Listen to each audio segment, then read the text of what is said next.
everyone! Today we are here at San Valley State, Antipolo City para sa ating mini house tour. And as you can see, ang ating property today is a modern Mediterranean minimalist architecture design, which is napakaganda, bonggacious ang ating property today. And as you can see, this is the vehicle gate and the pedestrian gate. So let's go! I'm so excited because we have special guest today na i-introduce ko sa inyo mamaya. So let's go inside! As you can see, we are here right now. Nandito na tayo sa loob ng ating property and the pathway dito sa area nito. Ang ganda ng ating landscape, no? It's really nice na pag pumasok ka sa bahay, sasalubong sa'yo yung halaman, which is medyo nakaka-presko ng pakiramdam kasi pag ganun. So this is our main door. And this side, dito tayo sa carport area kung saan 3 sasakyan ang kasya. And we have also the sliding door dito sa side ito. And this pathway, papunta yan dito sa ating likod na area ng ating property. But, of course, later na natin i-discuss lahat ng kung ano bang meron dito sa ating napakagandang bahay ngayon. Pero syempre, excited akong ipakilala ang aming special guest today na 5th year student ng architecture. So let's go. Katukin natin ang ating pintuan. And let's meet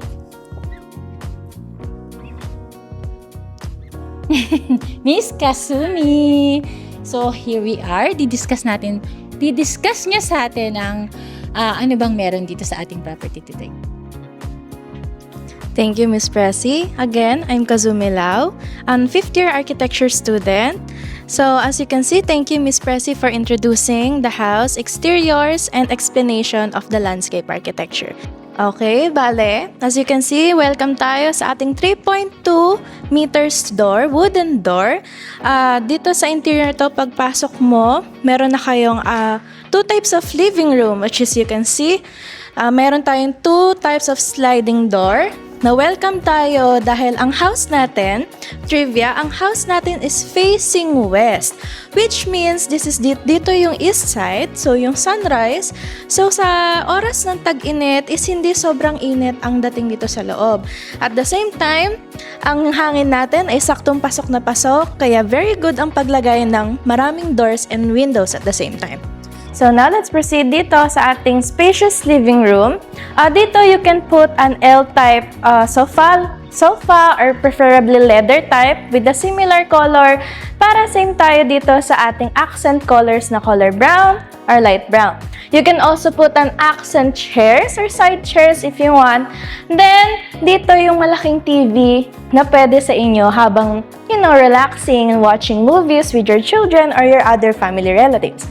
As you can see, dito sa pinaka-tuktok na to, we have a chandelier type of light. Preferably, ang height na to is siguro nasa 5 meters or 6 meters. Ideally, maganda to kasi bukod sa hindi siya masikip, yung wind ventilation of the area is hindi mo talaga mararamdamang mainit.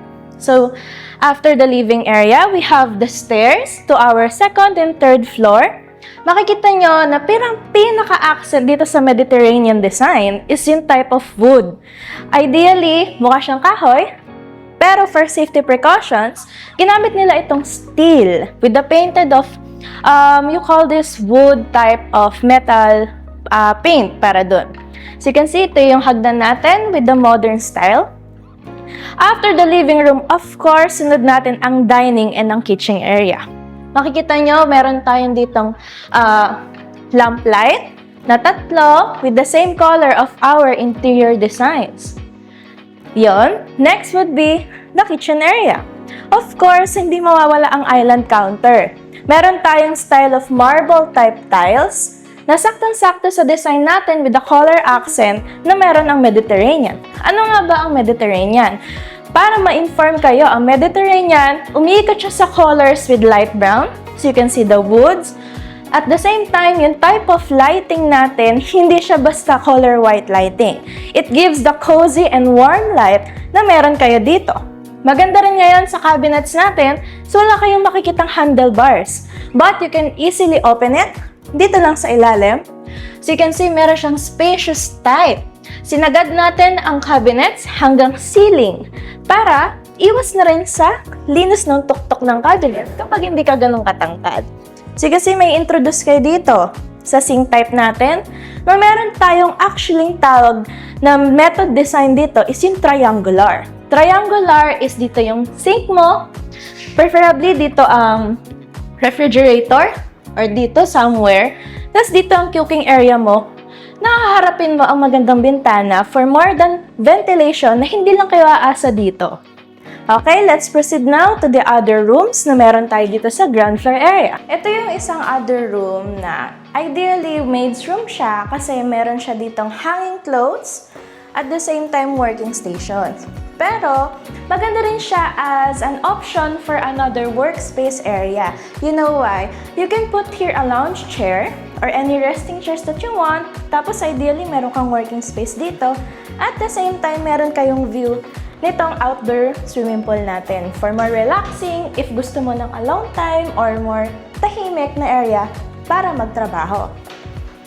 So let's go see here kung paano siya naging relaxing. Kasi, number 1, we have more space here to put a cooking area. Gusto nyo mag-inihaw or chairs na pwede nyo tambayan dito. At the same time, kaharap nyo dito is yung swimming pool outdoor nyo. For family size lang siya, hindi siya pwede ng maramihan kasi mahirap ang siksikan. So dito makikita nyo ang dirty kitchen area. Aside from grilling, you can also comfortably cook here. Makikita nyo na rin na dito na rin ang area for HVAC system. Pag nagkaroon ng problem sa waters, dito na siya makikita sa isang place. Okay, so bale, we have a pass-through here na meron din dito at the same time laundry area. Bukod sa dirty kitchen, of course, sino ba namang gustong maglaba sa tirik na araw? So to, preferably highly ceiling siya, may own sink, and at the same time, hindi ka magiging sikip na feeling kasi you have also a pass-through here. Another purpose of this is, you know why? Maganda ang house na to is because we followed the strictly rules ng pagbabahay. Meron tayong allotted space na nasa 2 to 3 meters for emergency purposes at the same time proper ventilation. This place, itong location na to, magiging papuntahan nyo na siya, papunta sa garage. So, if you have a maid or meron kayong visitors, you can enter through this pathway. Papasok ngayon dito sa ating kitchen area and dining area. We have another pass-through or pathway papasok dito sa bahay other than the main entrance door. Pagpasok nyo also, I forgot to mention, we already included a 1-bathroom room dito. Preferably for the visitors or even sa inyo na ayaw nyo pang umakyat ng hagdan para mag-CR, diba? So, I forgot also dito sa dining room, siguro nasa 6 to 8 persons ang pwede nyo ilagay dito na table set, lalo na if you're a big family. Or if iilan lang din kayo, you can put a round table here and put an accent design into your table. Bukod dun, sino ba naman ang hindi may in love while you are dining with your family? You're also facing, again, the exterior or the outside pool. But also, you can add more landscape plants here to add more anti-heat or mas mahangin pa ang maging location nyo. Because ang trees, diba, and plants also adds oxygen sa inyong buhay na magiging maaliwalas. So yon, as you can see, ito na yung ating tinutukoy kanina. This is ito yung view natin from the living, from the dining at the same time. May also viewing din from the other room na pwede nyong gawing study areas or maid's room. Let's now proceed to the second floor. And now we are proceeding to the second floor. But first, we are introduced to this type of wall. If you are curious enough, this type of wall is what you call plaster finish or the stucco type of finish. Kung meron kayong gusto ipagawa, kunin niyo yung ideal term na yun. Sunod ng stucco finish or plastered wall finish is this type of wood na pwede rin siyang sa walls. Hindi lang siya pang flooring, stairs, pero pwede rin kayo maglagay sa wall. So you see, we are introduced with the glass. Instead of railing, since modern tayo ngayon, usually ang ginagamit talaga sa mga bahay is mga glass type of railings. As mentioned, this is also a steel. As you can see, nakakapagod, di ba? And then, this is what you call the open space area where you can have the view of the living room or another type of meeting areas dito sa baba. Siyempre, if someone is calling you downstairs, instead na bumaba, you can just look downstairs. Kidding aside, you are introduced to the family area, which is dito. Ideally, you can put just some type of different interior vases, designs, or anything usual bookshelves and such. Tapos, meron din also dito a sliding window. At the same time, I told you for more ventilation. And makikita nyo bukod sa open space, we have two types of chandeliers. At the same time, 1, 2, 3, 4 fixed type glass windows. Ang purpose nito is, as I mentioned, dito makikita ang sunset view natin. Hindi siya magiging sobrang init. You know why?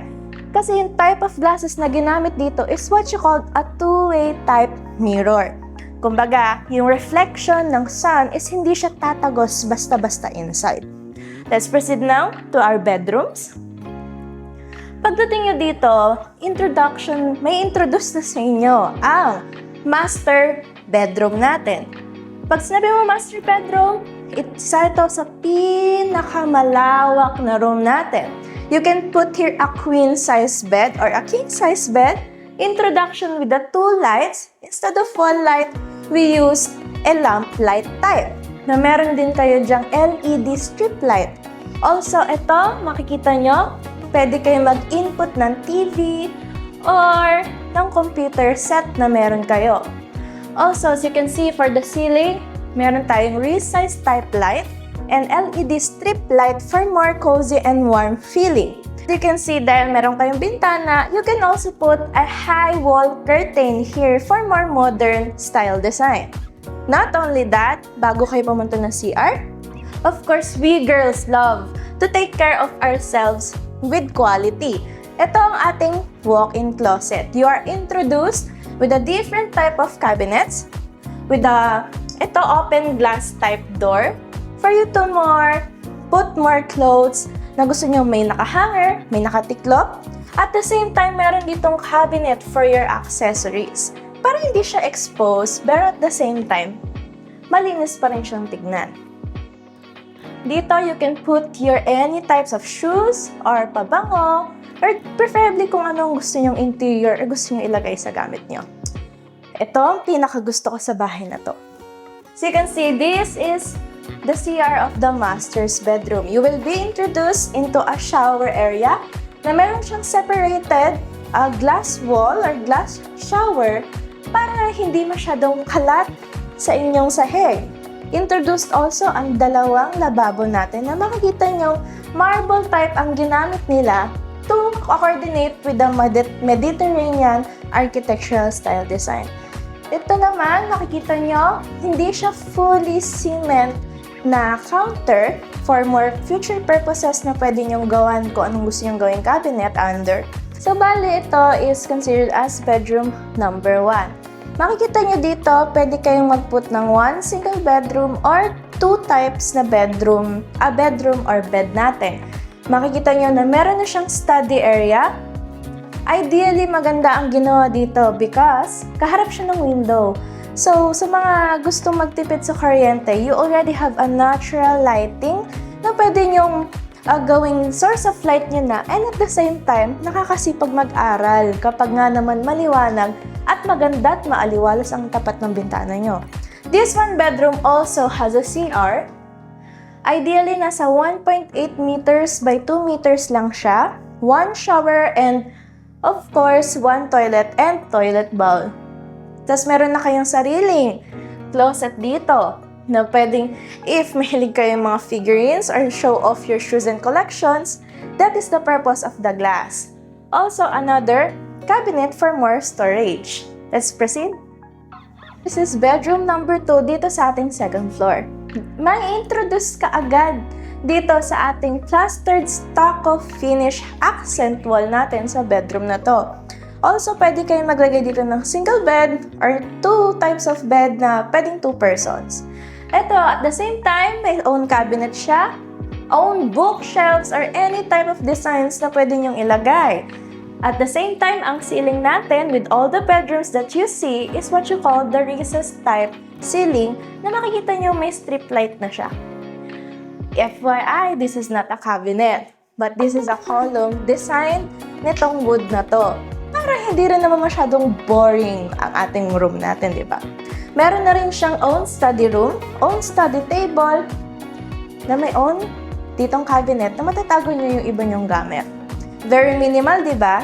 Hindi makalat tignan. Also, hindi naman pwedeng mawala ang ating one bathroom with the room. Makikita niyo with one shower, very ideal for 1 to 2 persons only. So, this is all the bedrooms that I've mentioned. Pag open nyo, makikita nyo agad ang hallway natin with the view at the same time ng ating sunset and ng family areas. Okay, let's now proceed to the third floor. So, we are now in our third and final floor. You are welcome by this spacious events hall or event space or known also as a family area.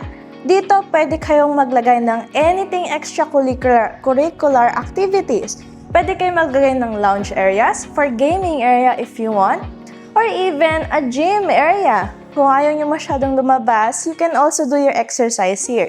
Of course, instead na bumaba kayo, meron na rin ditong powder room. The difference of the powder room and the bathroom, si powder room is only for fixing your things yourself without any shower. Si bathroom kasi, complete set na siya. So yon, as you can see, proper designed to kasi bukod sa more on doors and windows, ang windows niya is sliding. So, openly makakapasok yung hangin. Kung mapapansin nyo, mayroong magkatapat na windows. Ang purpose nun is, para ang hangin is hindi lang siya matatrap inside. Meron siyang hot air and cold air. Napapasok between dito, syempre si hot air, papasok si cold air. At the same time, maaliwalas kang sasalubungin ng mas malakas na hangin dito sa ating terrace na may 2 sliding doors. Wow, makikita nyo, di ba? Paano kapag sunset? Kaya maganda na ilagay nyo ang bahay nyo facing west for the sunset view. Yun, as you can see, andito na si Miss Pressy. Ang galing ng aming host today. Of course, Miss Arky, thank you so much. And for more details about our property today, o diba? Medyo nangarag na ako doon. All you have to do is send us a message, give us a call, anytime. See you then.